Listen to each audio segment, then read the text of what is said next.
Hello and welcome to the Blue Shadow Podcast. My name is Joey. I am Dan, and welcome back and Happy New Year. This is our first episode back from our holiday hiatus. Woohoo! Um, yes, and there's been a lot going on in Skeleton Crew. Oh my One God, of yes, there has. uh, Also an aside, this show has been so well received across the board. I'm seeing nothing but I agree. Not a praise not a for it. negative thing, which is very refreshing and very nice. Yeah.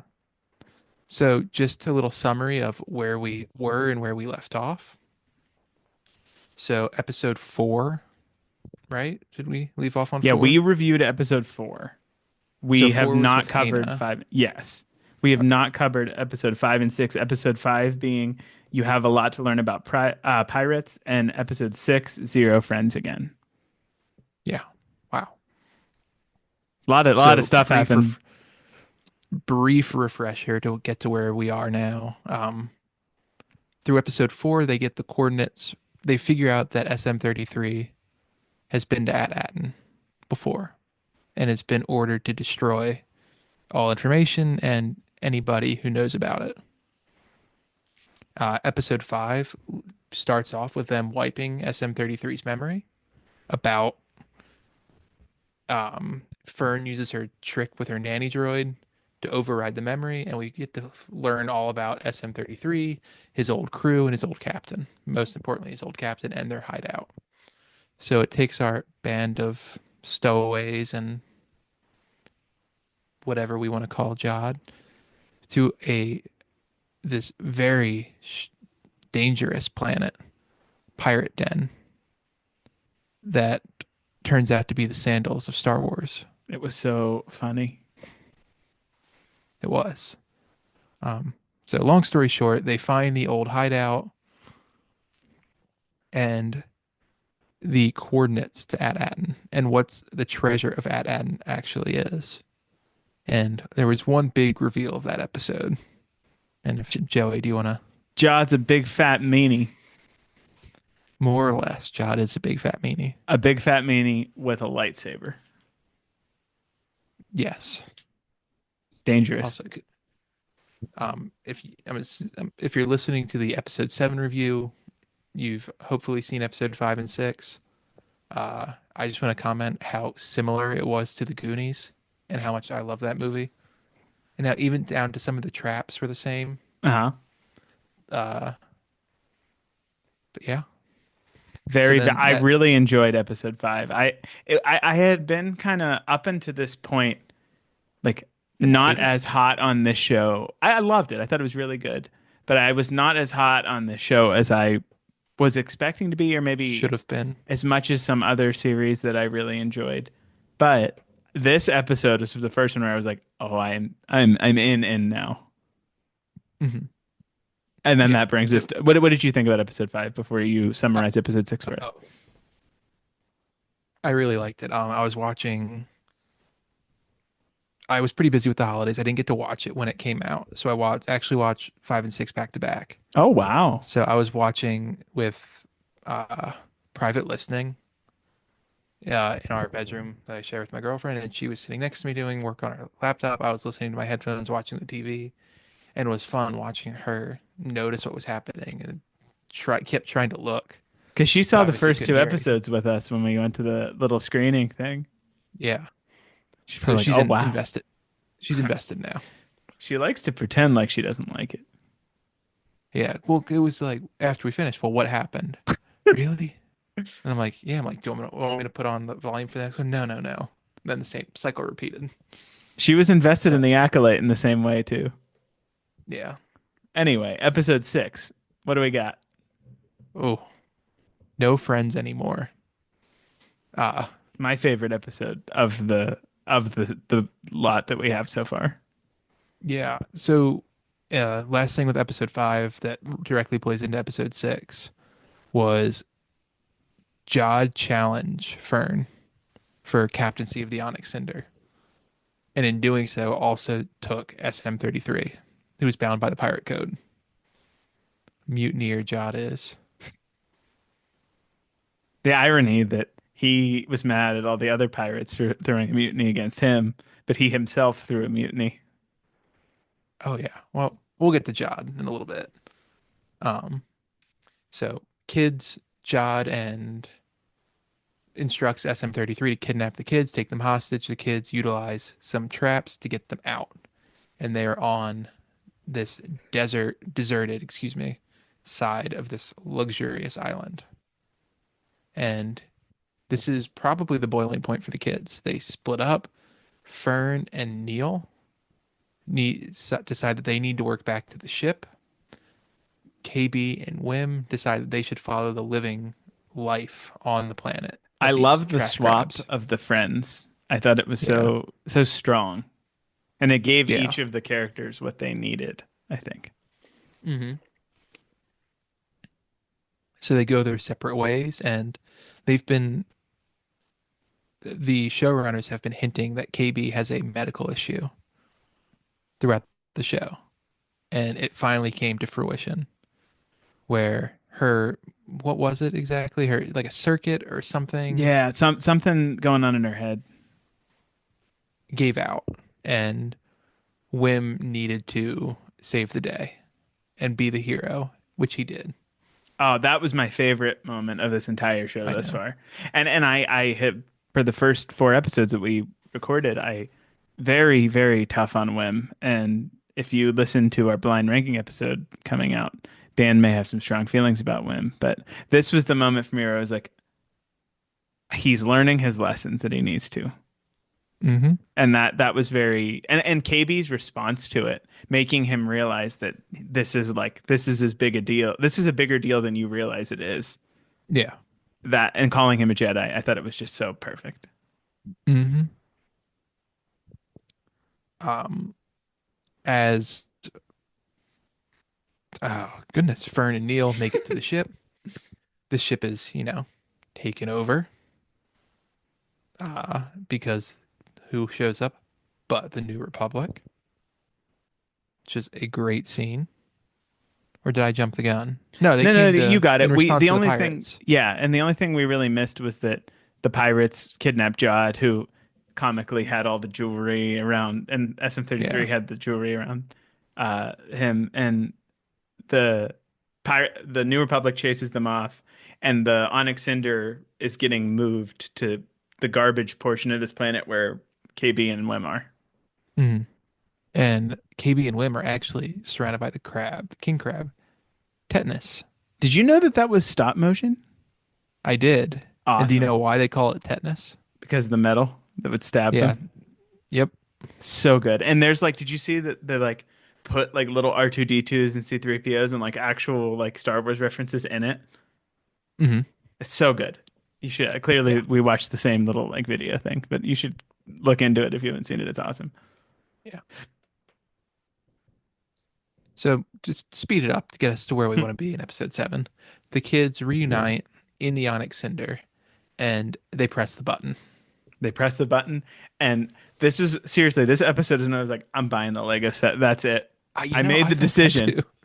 I made the decision, and then they pressed that button as the trash compactor thing was like eating the ship, and I was like, oh crap! Not only is it cooler after the hull got ripped away, it's just they're not good. That's not the Lego set. So I was like, well, I don't know. I think you should. It looks like the Mantis from Fallen Order and Survivor, hmm and I love it. And that Yeah. can kind of Well, go ahead.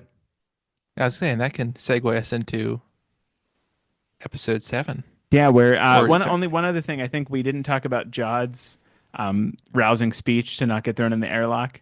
But he gave a rousing speech personally connecting to each pirate. You can tell that he's a better pirate captain than Brutus. But that kind of does bring us into episode 7, where we have um Also, Brutus the backstabber. yeah. He The, had go ahead. I just want to mention the producers and the writers were very clever about the names of these people. Dan's a pirate fan, so he's got all the pirate lore Well, for you. Brutus's who stabbed Caesar, Yeah, backstab. yeah. Oh wow, I didn't even think about that. Huh. Wow.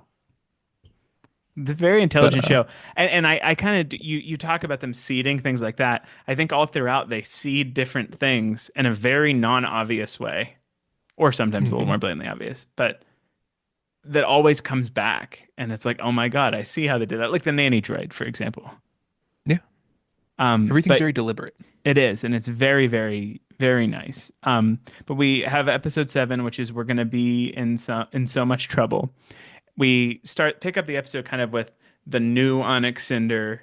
Kids are kind of having fun on it on their way to At-Atten with the coordinates that KB had in her head, and we also have Jod taking the pirate ship with the whole pirate crew and Brutus while Jod's still imprisoned to At-Atten as well.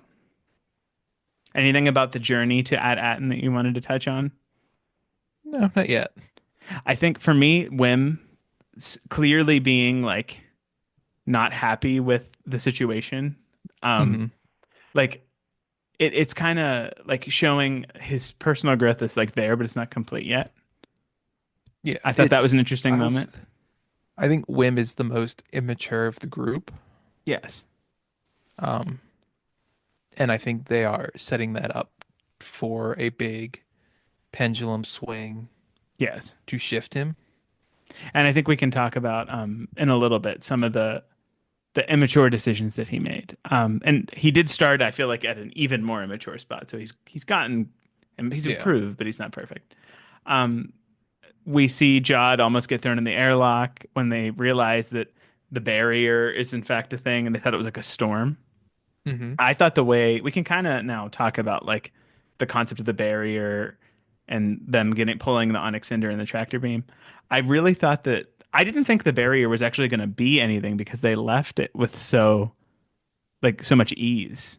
The fact that it actually is a real barrier that ships genuinely can't fly through was surprising to me. I don't think they saw the barrier. What do you mean?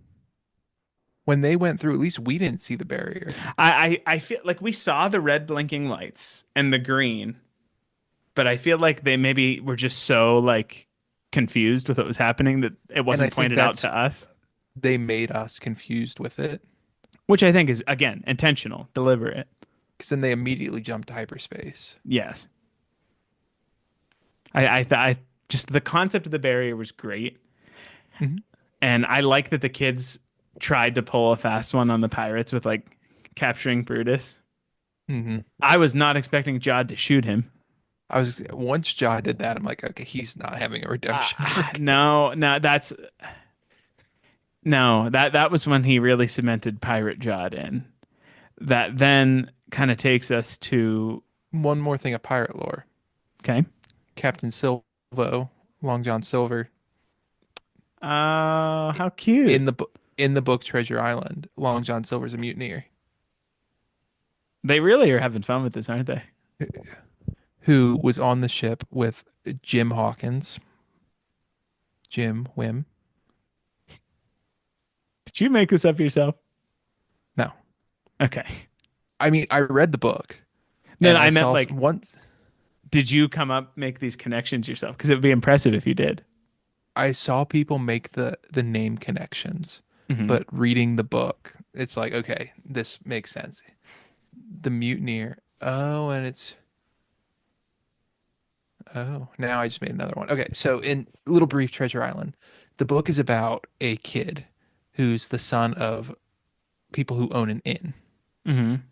And they have this tenant come who's a pirate captain who has a treasure map. And his old crew comes looking for the treasure. He was, there was a mutiny that went on by his old crew. He escaped. He showed up at the Hawkins Inn, survived. He was shot, ends up dying. Jim Hawkins finds the treasure map and recruits a crew to go find the treasure. One member of the crew is Long John Silver, who helps, has his back, wants to be a friend. Long John Silver is the mutineer Hmm. from the first crew, and apologize for spoiling it if you haven't read the book that came out in the 1800s. Um, he's a mutineer a second time. Uh-huh. So Interesting. very, very close. It's a very good read if you have. I'm not doing it any justice, but If you're you're still seeing the pirate story. hungry after Skeleton Crew. I think you will be because pirates are cool. And Pirates and Star Wars clearly is it's not a new concept. We know Hondo Anaka and his crew, but seeing it at in the with this much focus placed on it is really awesome. And they have fun with the pirates. We've had two main pirates now, and they have fun with those characters. Hmm. So after Brutus gets shot by Jod and the Claw, the pirates kind of storm the Onyx Cinder. Claw. The Claw. The pirates storm the Onyx Cinder, and then we see we did not talk about the parents sending a message up, but parents end up getting kind of like captured, but they are able to get a message out, which Jod and the pirates see as they have the kids in captivity, and they will, kind of sends them nice messages and kind of tells them how to get back. But all Hmm. the while, Jod is planning to take the ship because he's figured out that that's the key to get in. And Which was in the message. was it in the message? It was in the message. Ah, because it is an At-Aten ship. It came from At-Aten, which is And that why. is the key Hmm. that we eventually find out that it's not a pirate ship. It's a Republic Mint ship. Uh-huh. Sounds like an ice cream flavor. Mm. We get this scene where we have basically the pirate code being spelled out in front of us, where SM-33 says that Jod's claiming he's the captain of every ship, and SM-33 says he can only be the captain of one vessel, which leads Fern to basically say, "I'm the captain. Get him." And I was so like fist pumping when SM-33 punched Jod in the face and started taking everyone out. Well, it was so funny. This was the first time that SM-33 deviated from the code Uh-huh. I feel like it's like because he's kind of right in Fern, both ways. So, because what did Fern say? Like, take backsies? uh-huh. Which is And again another one of those like seeds that they call. planted in the first episode. Mm-hmm. And Jod's like, that's not how this works. And SM-33 goes, close enough. Uh-huh. I loved it. SM-33 is such a standout character in the show for me.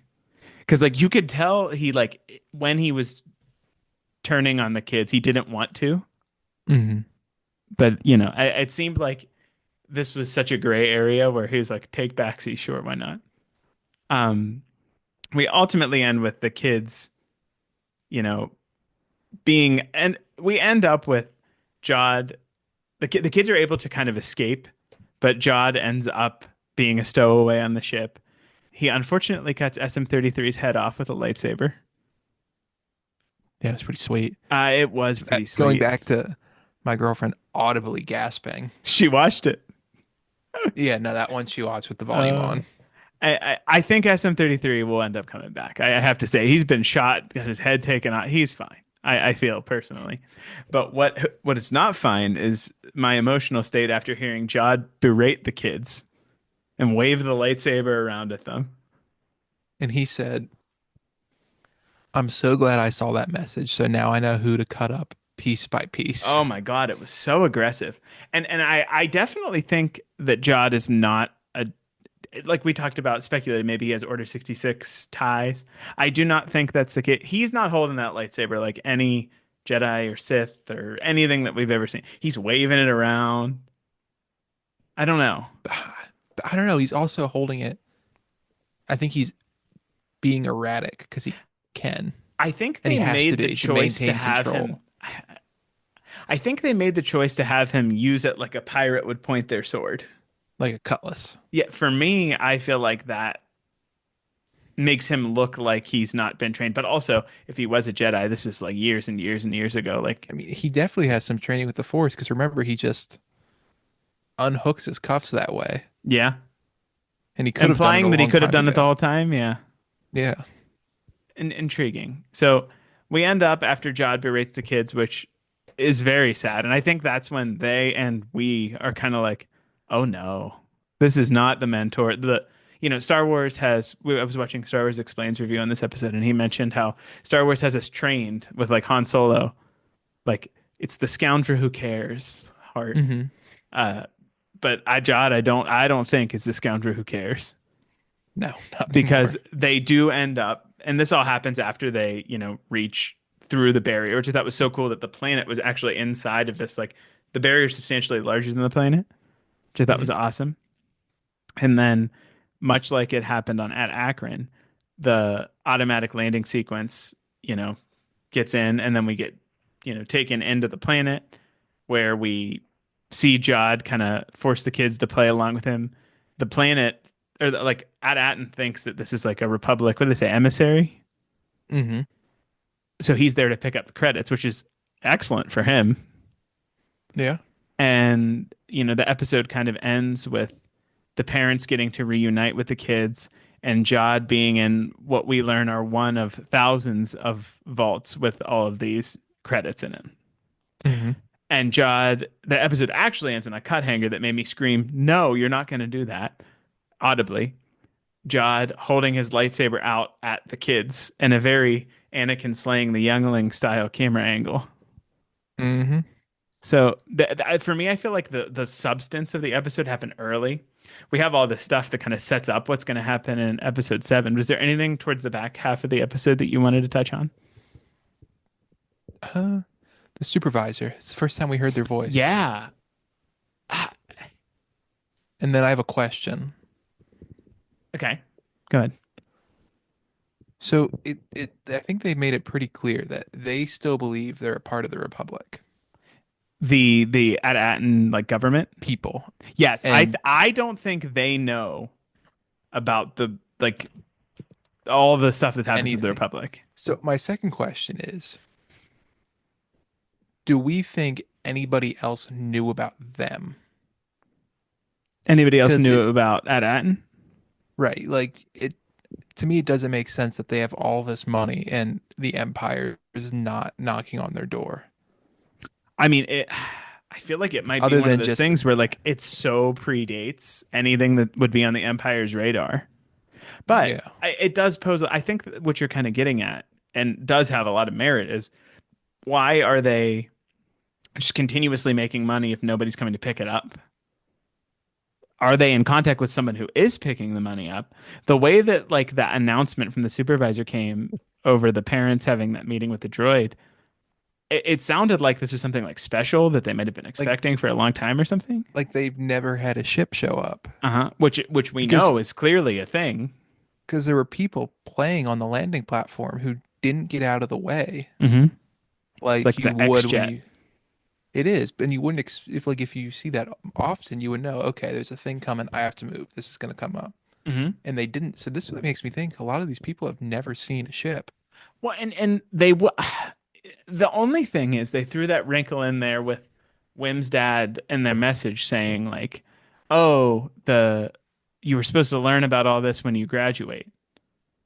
But I still don't think that the adults know about all of the like the I think the adults believe and understand the mint. They know they're in the system, but I don't think they know about the like the fall of the Republic I and the agree. Empire and the fall of the Empire. Which again, I'm not sure how, I'm not sure why, I'm not sure all these different things. But I will say, kind of, and if we want to kind of roll into the next episode, I really think that this is one of like I feel like oftentimes a lot of shows, whether it's you know Star Wars or not, in this short season sort of streaming landscape. And Dan, we've reviewed several shows, I think, or at least talked about At several least, shows personally. yeah. I hate the 8 episode thing, but this is the one show where I don't think that there's too much to achieve. Mm-mm. They've set themselves up so well with leaving what I foresee as a feasible amount of things to do in this last episode. I think you Yeah, are there's correct that we're going to see the cannon on top of the school. yeah, do we think there's so much speculation? Do we think that the frigate's gonna somehow break through the barrier? My guess is no. I see. I feel like it is. Well, it depends. where they got it from, I guess. That's the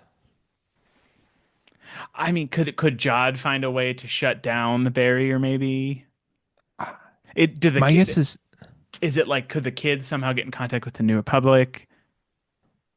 I'm To do that, they'd have to shut the barrier down. guessing I'm sorry. I'm guessing no. I I think the way the system's set up, they very intentionally made it, at least the people that hadn't, that you don't need to know more than you need to know. Like even with Jod, he was trying to throw his weight around as this dignitary, and they're like, no, that's No, not how this works. you can talk to the supervisor. Yeah, and he's like, okay, let me. And they're like, yeah, you'll get there at some He point. even wanted some snacks too. Yeah, I it's I that I think that the mystery surrounding Atten has unfolded in such with such a nice pace, and I'm just looking forward to seeing how it ends up resolving. And the last thing that I really want to talk about is what we think is going to happen with Jod. I think that the relationship between the kids and Jod was obviously pitched as like the central thing with this show, and having him turn out to what really is kind of a jerk who's very self-centered and like it's like he kind of claims that he wants the things that being like a pseudo father to these children would give him, but he mhm. like falls back to his pirate roots. Do you think Yeah. what do you think like we pick up with Jod with this lightsaber and the parents? Do you think he's actually going to kill any of them? I don't think so. I don't think he's gonna kill him, but I don't think he has a redemption arc. I don't either. I totally thought he did. 150% I thought Jod was going to get redeemed. I think I was fooled. But I I think think that's so refreshing. We see redemption so often in Star Wars to have someone who it's like, no, he some people are actually is just bad. terrible. Uh-huh. And he was so impatient with the kids. Like you saw him get less and less patient, particularly in like the hotel room when he was like freaking out. Hmm. But I think it goes to show you like we had so many characters tell us, even like ones who didn't even know him, don't trust Jod, don't trust Jod, don't trust Jod. And I think it really is like telling that maybe you should listen to other people rather than thinking like, Yeah. oh, Jod's gonna be good now. Yeah. It's like a nice balance between the even Han Solo can come back and stop the Death Star to Hmm. also have, well, Jod's really mean to these children. Yeah. I really thoroughly am enjoying this show, I have to say. If you could guess in 50 words or less, how does it end? Oh, it's so tricky. I feel like I'm going to preface this before my 50 words start. I don't love when they kill characters off for the sake of killing characters off. In my ideal world, Et tu, Brute? Brutus, Jod, and in my mind, the kids find a way to detain Jod, and he ends up somehow imprisoned on At-Aten. And I would just love for like the action part of my brain to have the barrier go down, have the pirates come in and be some sort of conflict that has the New Republic involved, and then this whole planet has to deal with like the fallout of, oh, no one knew we were here. Now we're here. We have this mint. And I think that is really an interesting place to leave them if they're going to do another season. Hmm. How about you? I think one of the parents defeats John. Oh, I feel like they're setting it up and probably be Wim's dad. See, I was gonna go with Fern's mom. Oh, yeah. Oh, that's I think she's intriguing. gonna. I think she's force sensitive. Whoa. I know, Whoa. Mr. Anti-Force. Holy cow. That's something. I could see, and I know I've easily exceeded my 50 words. Um, I could see one of the kids really whim just because of the way it's structured, ending up being force sensitive and him like pulling the lightsaber back in like a Ray moment kind of thing. But I don't think that that's necessarily going to happen. Yeah. But I want personally the kids to be the ones that make the decision that stops Jod or stops the pirates or something. Because I think like the whole thing is them getting this experience has strengthened them in ways that even their parents have. And I think Hmm. them being the ones to affect the change is important. Yeah, I'd really like that. Yeah. Anything else to add about Skeleton Crew episodes 5, 6, or 7? No, okay. It's It's gonna really be it. good. I really, really love it, and I'm excited to see what happens next. Me too. Awesome. Well, with that, we thank you so much for listening and for being patient with us during our Christmas, New Year's holiday break. For more stuff like this, please consider giving us a like, subscription, review on YouTube or the podcast platform of your choice.